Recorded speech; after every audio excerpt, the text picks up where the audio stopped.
I was actually having a pretty tough time picking out a topic for this week, and that's not because there's nothing to talk about. It's quite the opposite. We have a lot of stuff going on. And so I figured we could go around the world and just see what's happening, well, pretty much everywhere. Now, I'd like you to keep this in mind. This is the process we are undergoing right now. This is the process of ideological subversion. The first step is demoralization. The second is destabilization. The third step is crisis. And the fourth and final step is normalization. So just keep that in mind, because this is the pattern we are seeing on a daily basis. So let's start with the border. So I don't focus on immigration very much, a bit out of my wheelhouse. However, it does not take many logical steps to get to the conclusion that this is terrible for pretty much everybody. And specifically in this instance, I'm talking about the people who are traveling to the United States. The violence from cartels, the assaults, the rapes. It is pretty crazy that people don't consider these insidious aspects. Yeah, we just have a lot of heartless politicians using them for their own personal political agenda. It is shameful. Anyway, Title 42 is set to expire and the border is going crazy. The US government is aiding with relocating people throughout the United States, and they are following some sort of plan, as court dates are being set for their immigration cases like 10 years in the future. Yes, some people are getting dates as late as 2035, or no dates at all. Now, the Border Patrol and the Texas National Guard are actually busing these people all across the United States. They are blocking the media from filming and forcing US citizens away from the border because they don't want the reality of the situation to be clear. Now, Republican governors are sending them to sanctuary cities and using it as it's kind of like a media voice to gain traction with their base. However, I believe that it's just a simple manipulation. This is not going to solve anything. The Democrats are not going to change course because you are sending them to their states, as in general, they view this as a way to maintain power. You know, it just seems to me like it's more uniparty bullshit attached to a political theater to keep their voting base satiated. Now, apparently, there was a shootout between immigrants and cartels, too. This happened right at the bridge between Mexico and the United States. So, watch this video and take a listen to the gunfire.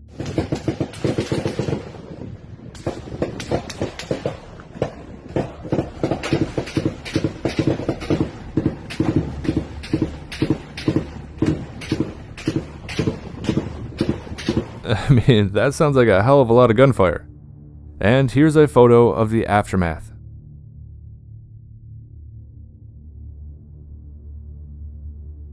So, moving on, did you know that the US Virgin Islands are suddenly unable to locate Google co-founder Larry Page? Yes, they are trying to serve him with a subpoena related to the Epstein child sex trafficking ring. But, I don't know. I guess he's on his yacht somewhere out in international waters. Just, hanging out and avoiding the subpoena. So just real quick, Elon Musk claims that he figured out who the new CEO of Twitter is going to be, and apparently he chose an NBC executive who happens to also be a prominent member of the World Economic Forum. So yeah, how great is that? Of course, I'm being facetious. So those who have said that you cannot trust Elon Musk may have been right, but I don't know yet. We just have to wait and see what happens. However, she is definitely all in on identity politics. And I quote, "Meet the new CEO of Twitter." She praised Jeff Shell and Brian Roberts, her bosses, for taking the right steps to fight for social justice and equality. She also commended her company's progress of hiring 50% women and 50% people of color, end of quote. The thing is that this hiring process that is inherently predicated on discrimination, what a great idea. It's interesting how unbelievably stupid everybody is. If you enable hiring practices that are slanted to aid one specific demographic, then you are, by definition, discriminating against other demographics. I don't know how so many people don't see that. It is pure idiocy. Identity politics only drives a further wedge between citizens and contributes towards resentment. It's purely a divide and conquer tactic. So I leave you with a question. Do you believe they're too stupid or ideologically driven to see their own logical fallacy? I don't know. They could know exactly what they are doing, and chaos is the point. You decide. However, she is also on the World Economic Forum's board entitled The Future of Work. So that means that she is all in on Klaus Schwab's Fourth Industrial Revolution, AI, automation, and surely this also entails a universal basic income, seeing as AI is going to be doing most of the jobs. There's also a connection through this concept to transhumanism, which fits in perfectly with what Elon Musk wants to do.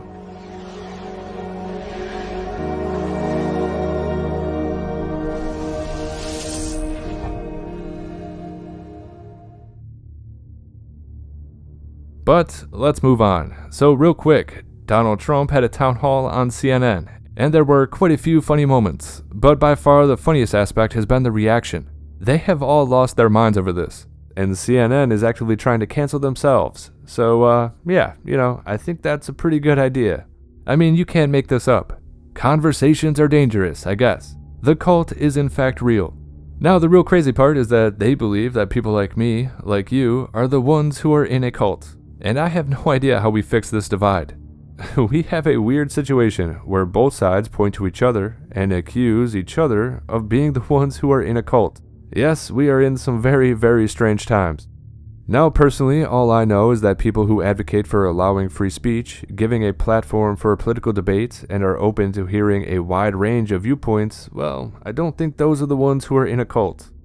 I mean, it's all very strange. I do believe that it's pretty evident to see that there is some sort of psychological aspect that's being preyed upon. So, anyway, what's next? Well, we have totalitarianism on steroids. The Chinese police have facial recognition quote-unquote smart glasses that can help identify citizens and license plate numbers, and it gets even more dystopian because it can automatically match people with their police surveillance database. A security push in China is bringing reality closer to science fiction. In this mock-up, a policeman on patrol wearing smart glasses can immediately recognize a suspicious passerby who must now stop for identification. Using artificial intelligence, the glasses can scan details like car number plates or facial features, matching them in real time with a centralized blacklist. But for many watching on, that's a scary prospect. Critics are concerned Communist China is developing a sophisticated surveillance state and what that could mean for the privacy of those living in it. Yes, technocracy is coming to the entire world. In the United States, we have a debate going on over E-Verify. Florida is implementing this to stop illegal hiring practices and is pushing it as a way to secure job markets. However, Thomas Massie believes this will be used against every U.S. citizen. For example, to have the quote-unquote right to work, well, they can add conditions to E-Verify, such as vaccine mandates, or really any other condition they feel fit to add. So I tend to agree with Thomas Massie on this. This seems to be the exact same thing as digital ID and vaccine passports. Scan your QR code. If you meet the government criteria, well then you're all set. However, if you don't meet the requirements, then your E-Verify badge will indicate red. And then wow, look at that, you suddenly cannot work. This is already implemented in China. As you can see, they have to scan this before entering construction sites. And just keep in mind that everything the government does is pretty much a manipulation, and more than likely will be used against you in some way. Now, typically they pitch these ideas as one thing, and then in the future they use that tech for their true purpose. It's all about getting this program initiated at first. After that, they can do whatever they want. And once you give up that freedom for some sort of security, you never get it back. I don't know. Let me know what you think about this, but as we've learned over the last few years, you'd be a fool to take the government at their word. So, okay, what's next? Well, we have some new gain-of-function research starting, and of course, it's still within the same batch of madmen. Yes, that's right, Peter Daszak and crew. So yeah, the NIH just restarted the research grant to Ecohealth Alliance to study bat coronaviruses. And it is the same group responsible for studying the viruses in the Wuhan lab, where of course COVID-19 originated from. So yeah, isn't that great? So on a similar note, we just got a story about the future of bioterrorism, where people can print DNA weapons at home. So yeah, the future's looking pretty damn good, huh? Yes, you can always come to this channel for some feel-good news, right? Anyway, let's move on. This video is wild. Crypto bros make money literally by making money, and they've made over $1 trillion out of thin air.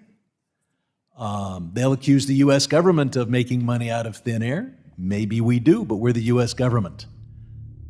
So yeah, you just heard him for yourself. A U.S. congressman just said that the U.S. government is allowed to create money out of thin air because they are the U.S. government. And that's all the reason they need. So yeah, the same old bullshit. One rule for thee and another for me, I guess. You know, it's a bit like when they break their own COVID rules, when they fly on private jets despite our incoming carbon allowance. Or why don't we throw in a future example too? If they actually ban meat, which they won't be able to, but let's just say they do. So, okay, they ban meat. Do you think they will be eating bugs? Of course not. That's reserved for the peasants. Because naturally, these days, politicians believe they are above the law. The laws that they set themselves.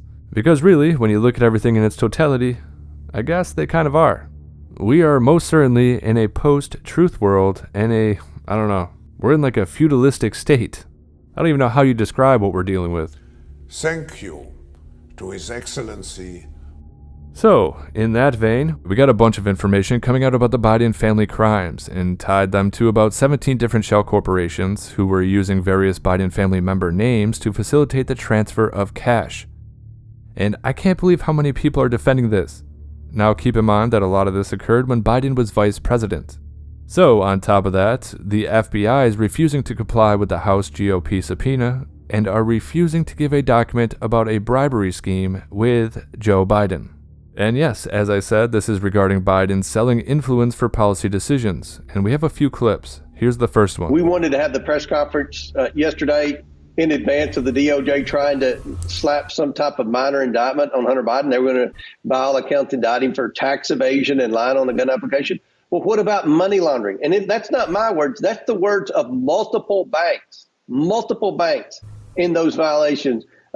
Implied that there was money laundering going on. What about racketeering? Racketeering is when you create shell companies and fake companies that serve no purpose other than to launder money. I mean, what about, as Jonathan Turley talks about all the time, being an unregistered foreign agent? I mean, those are three serious felonies right there. The two main players in that business, as well as all the Americans that were involved in the different Biden influence peddling schemes, as well as the Serbian national. The 9 of the 10 people that we've identified that have very good knowledge with respect to the Bidens, they're one of 3 things, Maria. They're either currently in court, they're currently in jail, or they're currently missing. So it's of the utmost importance that the FBI work with us to be able to try to identify what research they've done, what investigations they've done, because we have people that want to come forward, but honestly, Maria, they fear for their lives. Not only are the Biden lawyers and the Biden White House intimidating them, the media is trying to intimidate and discredit them. So yeah, what's also interesting is that one of the bribery schemes involved Romania, of all places. I've provided more documents and facts that validate times, meetings, who participated. But I was shocked that not only the media is not only discussing this, they're going to the other extreme. They're dismissing it as Russian disinformation. Obviously, I was brought up to speed on the work that they had been doing in Oman, Luxembourg, France, Romania, Kazakhstan, and stuff like that, because that was all going to be integrated into Sinohawk Holdings.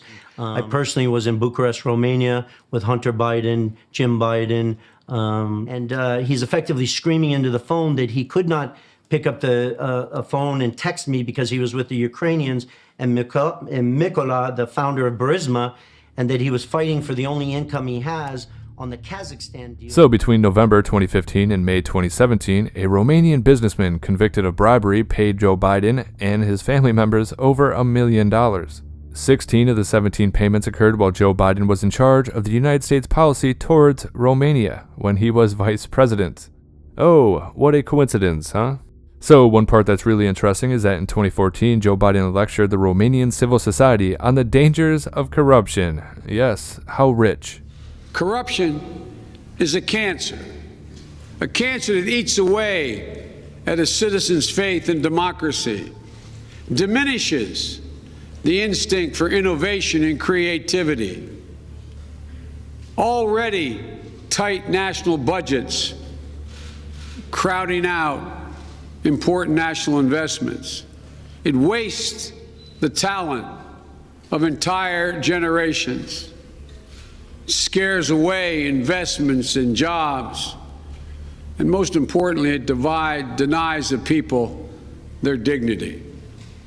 It saps the collective strength and resolve of a nation. Corruption is just another form of tyranny. So at this point, Joe Biden was either already taking bribes or was about to take bribes. In this clip, he also talked about Ukraine, which is funny because his son was already on the take there as well. And on top of that, this information came out during Hunter Biden's divorce case, where there were emails talking about how much money he was getting from the quote-unquote Romania deal. Now, when it comes to this, I've noticed online that a lot of people are demoralized and don't believe anything is going to come from it. And yeah, I kind of agree. We have been subverted. Now I believe that it's Anarcho-Tyranny. Look at what they let slide and look at who they go after. And on top of everything, it's ideological too. Now, this is very evident on the civilian level. And on the political level, we all know that we are dealing with a rogue state. If you are a part of the establishment, then apparently you're untouchable. Now, for reference, anarcho-tyranny is, and I quote, a form of dystopia where a state permits or encourages anarchy. It's chaos in limited form, either out of laziness or some more malevolent motive, while decent people are suppressed and imprisoned. And yeah, that sounds about right. The basic idea is that criminals go free and law-abiding citizens are persecuted, creating a crack in the foundation of society. As I said, doesn't that sound about right? And yeah, as I said, in relation to the Biden family, demoralization campaigns have worked pretty well for the establishment. I think most people expect the Uniparty to sweep this under the rug, no matter what. However, I guess we shall see. Now, unfortunately for me, I don't have high hopes. However, I do hope that you aren't as black-pilled as me. And the reason I say that is because we need people with hope to pull out of this. We just got to keep grinding for truth and just to have real justice prevail.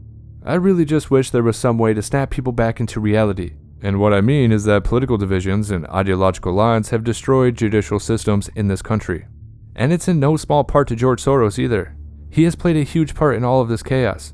So the rampant crime and E-Verify system could be utilized to enact smart city surveillance, pre-crime tech, and AI policing.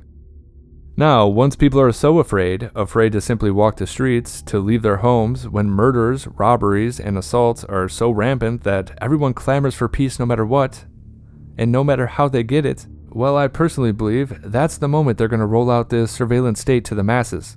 And people are probably going to celebrate it. They will say politicians are looking out for us. In reality, it was always a create the crisis, exploit the crisis, and offer the solution type of situation. It's social engineering. As they often talk about, the main point is changing your behavior. So let's move on and mix in some global news. In Pakistan, Imran Khan was arrested and caused chaos in the streets as protesters demanded his release. Now, a massive explosion occurred at one of these protests in Lahore. Check this out, and if you're wearing headphones, watch out.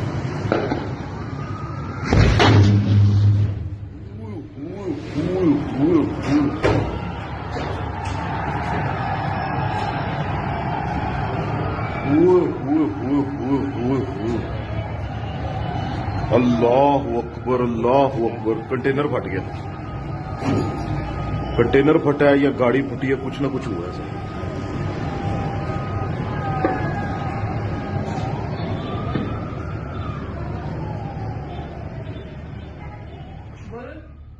And I quote, "The situation in Pakistan is extremely critical. The protesters attack in the barracks, police stations, and army centers, plunder them, taking out the equipment and weapons with them. The Pakistani army moved towards the political areas and consulates. A large number of office buildings, such as radio and television, are occupied by protesters. The army just announced that it's going to implement a quote-unquote iron fist policy against the protesters, starting yesterday. And, oh shit, be on the lookout for some crazy stuff to happen. Now apparently it was reported that Imran Khan was set free due to the protests, but then he released a video indicating that he is still being held, and he called for more protests. So the situation is pretty strange, and I'm trying to keep my eye on it, but if you have any information, let me know. So that is definitely one strange situation, but this is even more strange. So, they have said that Victoria Nuland visited Pakistan a few days before all this kicked off. And basically, wherever she goes, chaos and destruction follows. Or a civil war, or a coup. Something bad always happens. For example, take a look at this. This is a timeline of all the events happening in Sudan. She visits, and then chaos erupts. This also occurred in Ukraine. We have a lot of examples of this. Yes, I don't know. Wherever she goes, death and destruction comes next.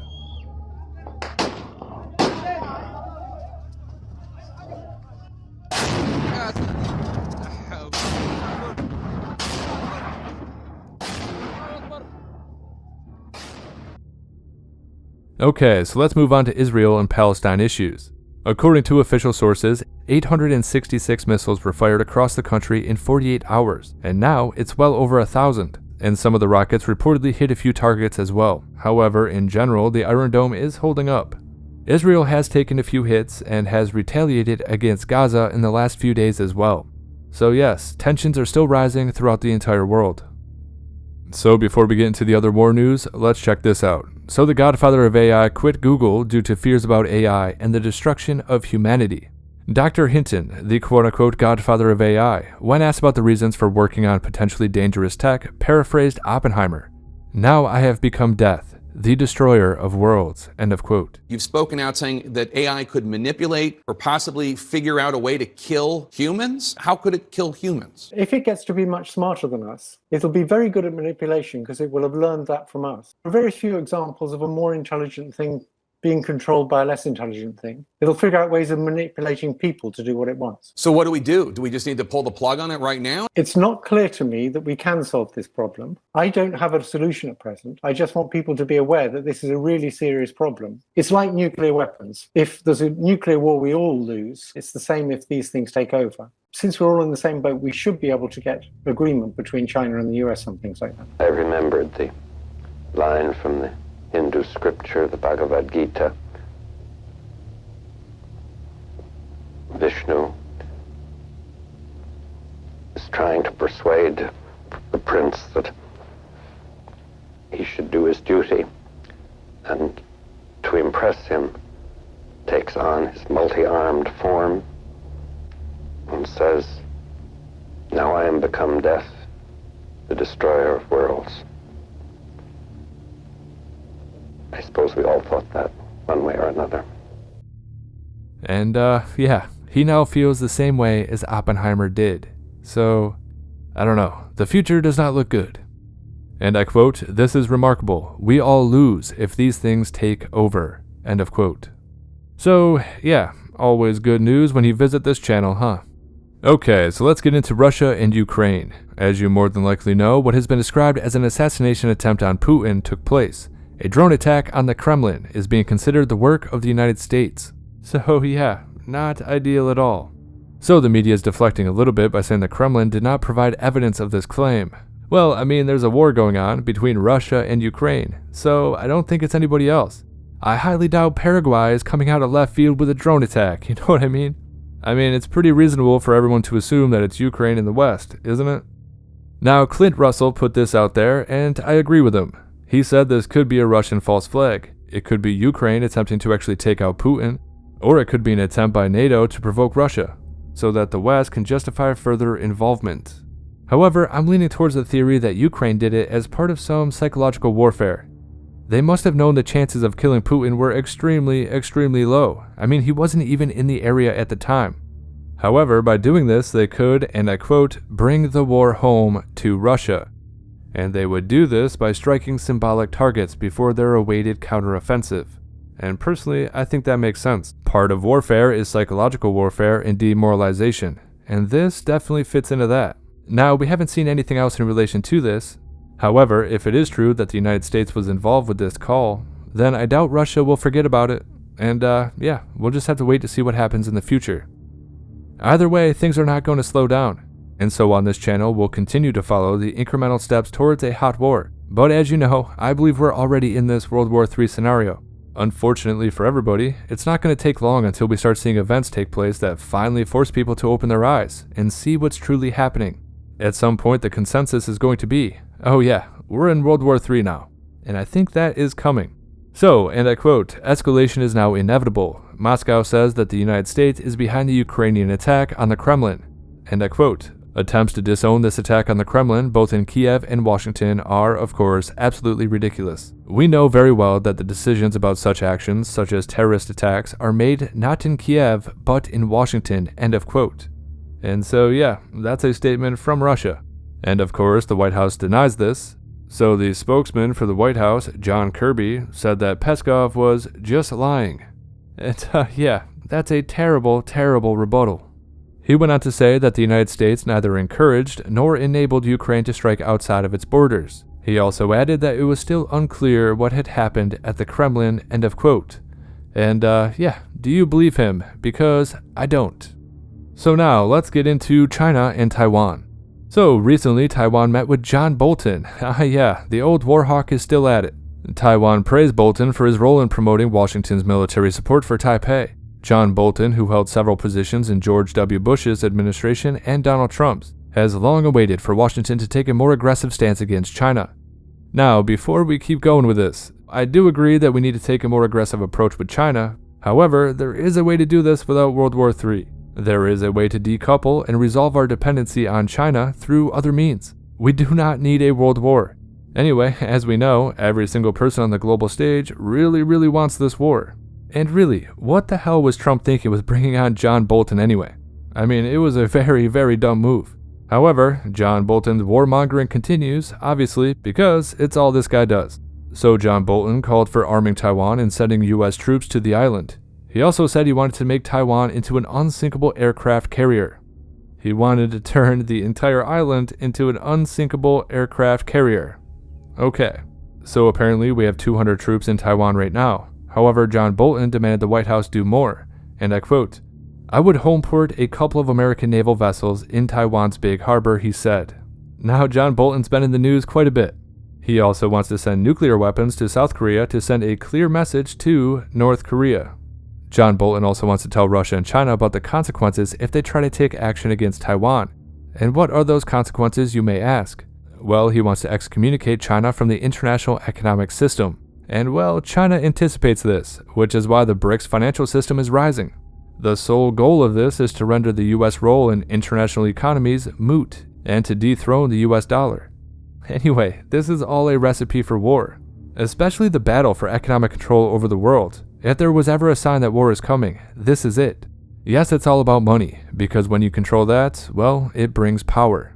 The two of those concepts are inextricably linked. So all of the war chaos, all of the chaos on the global stage is tied to this BRICS financial system versus the West's new vision for a carbon-based economy. So do you know that old saying, the economy's stupid? Well, it's the same thing with war. It's always about economics and power. So one other really crazy aspect to this is that a Democrat politician recently said that the US would bomb Taiwan to blow up their chip manufacturing plants, if they had to. And yeah, that's crazy. So Taiwan said that they would not let that happen. It is the military's obligation to defend Taiwan, and we will not tolerate any others blowing up our facilities, including the United States. So yeah, what a dumb thing for that guy to say. I mean, these people are out of their minds. However, the crazy part is that this idea of bombing Taiwan's chip factories to avoid them coming under Chinese control is gaining popularity in Washington. As I said, these people are out of their damn minds. They are openly saying that they are going to bomb Taiwan to stop Chinese aggression. Doesn't that seem counterintuitive and openly moronic? Well, if it does to you, that's because you're right. This is very stupid. Now, in recent months, the United States has warned that China is already preparing for a possible invasion of Taiwan by 2027. And China just started their draft again. And apparently, Taiwan and their allies are also preparing in the same exact manner. So, personally, I think something will happen before 2027. The other speculation date is 2025. However, could it happen even earlier? So yeah, let me know what you think. However, to end the video, I leave you with the same statement we started with. This is always good to keep in mind. This is the process we are undergoing right now, the process of ideological subversion. The first step is demoralization. The second step is destabilization. The third is crisis. And the fourth is normalization. This is the formula for gaining control over a population.